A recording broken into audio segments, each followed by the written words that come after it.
Kalau masih berantem, suami istri masih terus bertengkar, saling menuntut, saling menyalahkan, percaya deh sama saya. Itu pertanda penyelesaian hutang riba masih jauh dari kata selesai. Lalu apa yang harus dilakukan? Nah, ketika hutang riba tidak terbayar, pikiran ruwet, kantong kosong, apa yang harus dilakukan? Dari mana kita memulai perbaikan? Nah, Bapak Ibu, teman-teman semuanya, kita akan bahas masalah itu di video ini. Tapi sebelum itu, saya mau ucap salam dulu. Assalamualaikum warahmatullahi wabarakatuh. Bismillah, walhamdulillah, assalatu wassalamu ala rasulillah, wa ala alihi wa ashabihi wa mawala, wa la hawla wa la quwata illa billah, amma ba'du. Bapak Ibu teman-teman semuanya, baik yang sudah pernah bertemu dengan saya ataupun belum, saya ucapkan terima kasih kepada Bapak Ibu yang sudah sempatkan datang ke kantor klinik riba. Itu berarti Bapak Ibu menyambut seruan dakwah kami, dakwah hapus riba. Hentikan riba karena riba itu membuat kita sengsara, baik yang melakukan ataupun tidak.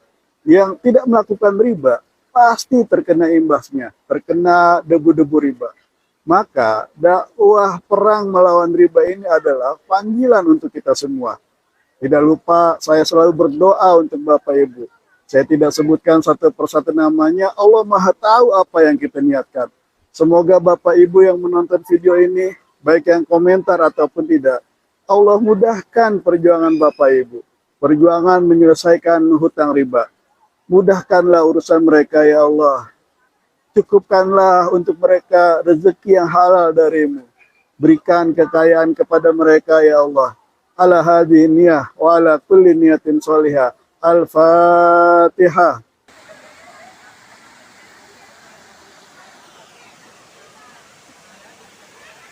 Bapak Ibu, teman-teman, sahabat klinik riba, setiap ada yang ingin konsultasi ke klinik riba, kami selalu sarankan untuk datang bersama suami, datang bersama istri. Karena kalau datang sendiri-sendiri, biasanya tuh yang ada saling menyalahkan. Seharusnya istri saya yang mendapatkan materi seperti ini. Kalau istri saya paham, mau ikut tobat, dan bisa tenang, pasti saya bisa menyelesaikan hutang saya. Suami menyalahkan istri. Lah istrinya nggak ada di situ. Gimana? Ada juga istri menyalahkan suami. Saya sih bisa tenang, tapi suami saya Pak orangnya panikan. Saya sih sabar, tapi suami saya orangnya nggak sabaran. Nah, suami disalahkan terus, tapi suami. Makanya datanglah berdua, biar bisa paham bersama dan saling mengingatkan, bukan saling menyalahkan. Bapak Ibu, jika masih berantem terus, yakinlah itu pertanda pertolongan Allah masih jauh. Jika Bapak Ibu ingin ditolong Allah, maka berdamailah dengan pasangan. Bapak Ibu ingat nggak dengan ayat ini? Ayat yang selalu dibaca saat akad nikah, Quran Surah Ar-Rum ayat 21. Tentang sakinah, mawaddah, warahmah. A'udzu billahi minasyaitonir rajim. Bismillahirrahmanirrahim. Wa min ayatihi an khalaqalakum min anfusikum azwaja litaskunu ilaiha wa ja'ala bainakum mawaddatan wa rahmah inna fi dzalika laayatil liqaumin yatafakkarun. Dan di antara tanda-tanda kebesaran Allah ialah Dia menciptakan pasangan-pasangan untukmu dari jenismu sendiri agar kamu cenderung dan merasa tenang kepadanya. Ada sakinah di antara suami istri. Dan Dia menjadikan di antaramu mawaddah warahmah. Sungguh pada yang demikian itu benar-benar terdapat tanda-tanda kebesaran Allah bagi kaum yang berfikir. Di ayat itu, Al-Quran memberikan konsep keluarga bahagia dunia akhirat, yaitu keluarga sakinah, mawaddah warahmah. Setiap rumah tangga pastilah akan diuji dengan masalah yang datang silih berganti. Untuk menghadapi semua masalah itu, Bapak Ibu cukup menghadirkan kondisi sakinah, yaitu kondisi rumah tangga yang tenang dan tentram. Tugas suami istri adalah menghadirkan sakinah, tenang, Nah, sisanya Allah yang akan hadirkan. Setelah suami istri tenang, Allah akan hadirkan mawaddah warahmah. Apa itu mawaddah? Mawaddah adalah cinta kasih tanpa memandang ukuran materi, tanpa memandang fisik. Sedangkan rahmah adalah kasih sayang tanpa pamrih. Jadi modal Bapak Ibu adalah sakinah, tenang. Nah, kalau sudah tenang, barulah Allah berikan pertolongan berupa mawaddah warahmah. Jadi kalau sekarang Bapak Ibu sudah mentok, nggak tahu lagi apa yang harus dilakukan untuk bayar hutang, maka ini yang harus Bapak Ibu lakukan. Tenang. Kalau Bapak Ibu nggak tenang, tidak ada sakinah dalam rumah tangga, bagaimana pertolongan Allah akan datang? Kalau Bapak Ibu tidak tenang, bagaimana Allah akan membantu Bapak Ibu menyelesaikan hutang riba? Nah, setelah Bapak Ibu tenang, Allah akan bantu dengan memberikan mawaddah dan rahmah untuk keluarga Bapak Ibu. Nah, sekarang kita bahas apa itu sakinah, apa itu mawaddah, apa itu rahmah. Bagaimana konsep keluarga sakinah, mawaddah, warahmah dapat membantu Bapak Ibu menyelesaikan hutang riba. Sakinah itu artinya tenang dan tentram. Kapan Bapak Ibu mendapatkan sakinah? Sakinah itu saat hati kita sukun. Sukun itu lawan dari harokat. Harokat itu artinya bergerak, bolak-balik. Bergerak ke sana nggak puas, bergerak sini masih nggak puas juga. Bergerak ke sana tidak ketemu, tidak sesuai harapan. Bergerak ke sini sama juga nggak ada hasil. Jika hati kita belum sukun, belum bisa tenang, itu karena tidak qanaah. Mengapa tidak qanaah? Karena nggak ridho dengan keputusan Allah. Qanaah adalah sikap rela menerima dan merasa cukup atas hasil yang diusahakannya. Menjauhkan diri dari rasa tidak puas dan merasa kurang.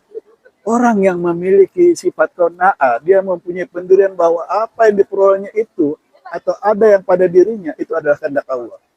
Sikap qanaah ini dilahirkan oleh persepsi kita terhadap makna kebahagiaan.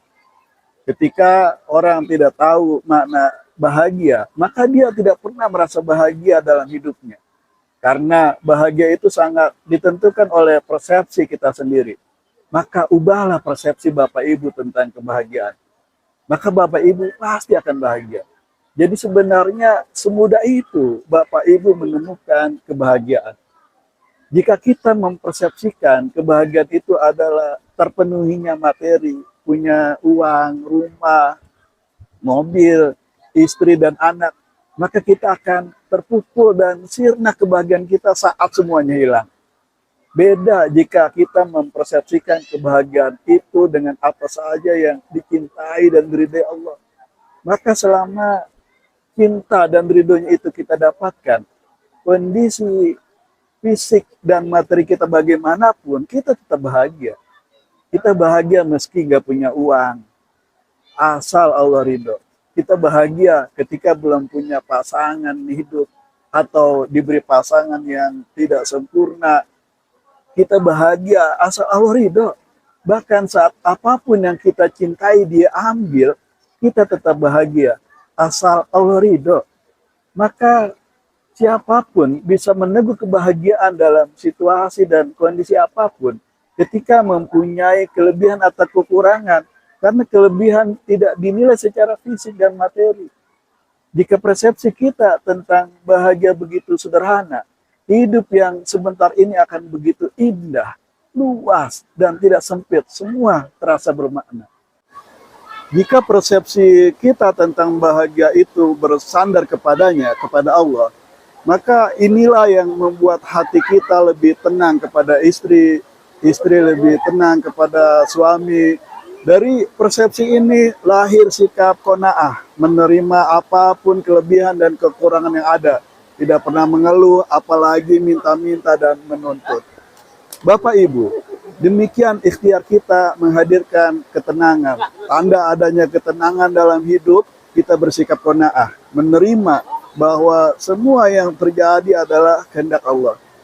Setelah Bapak Ibu tenang, yakin sesudah rasa tenang itu, pertolongan Allah berupa mawaddah warahmah akan datang membantu kehidupan Bapak Ibu.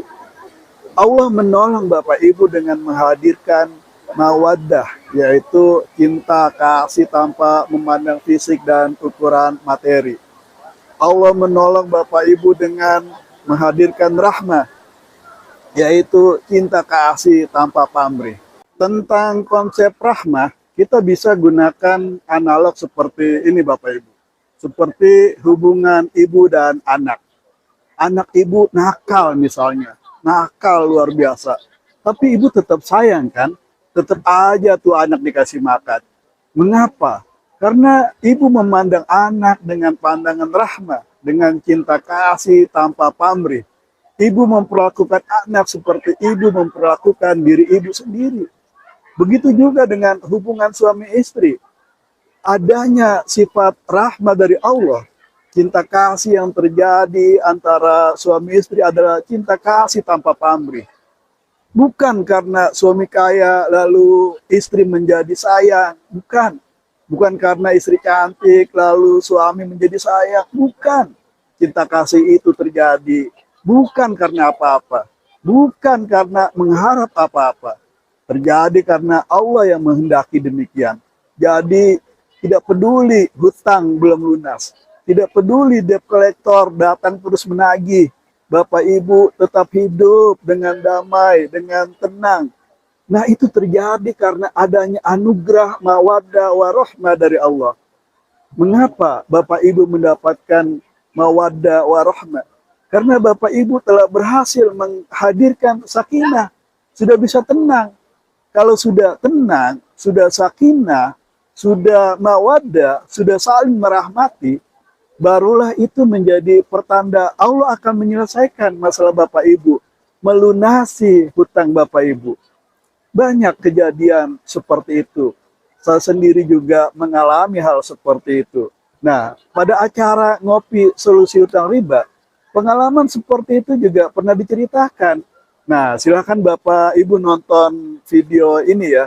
Di video itu, Pak Aditya berbagi pengalaman bahwa setelah dia tenang, pasrah, menerima apapun yang terjadi, ikhlas dan ridho dengan kehendak Allah, barulah pertolongan Allah itu datang. Hutangnya lunas. Lah kok bisa? Nah silakan nonton ya, link video ada di deskripsi. Nah Bapak Ibu, demikian video hapus riba kali ini. Semoga bermanfaat dan bisa Bapak Ibu praktekkan. Lalu buktikan sendiri hasilnya bagaimana. Terakhir, saya ingin memberikan kesimpulan yang bisa Bapak Ibu resapi dalam-dalam. Dalam ketenangan batin dan pikiran tersembunyi keajaiban yang mengundang keberuntungan. Orang yang tenang akan melihat lebih banyak peluang. Dan peluang itulah yang membawa pada keberuntungan. Terima kasih Bapak Ibu, saya Sutrisna Nur Humaydi, Marbot Baitullah. Marbot itu artinya mari bantu orang tobat.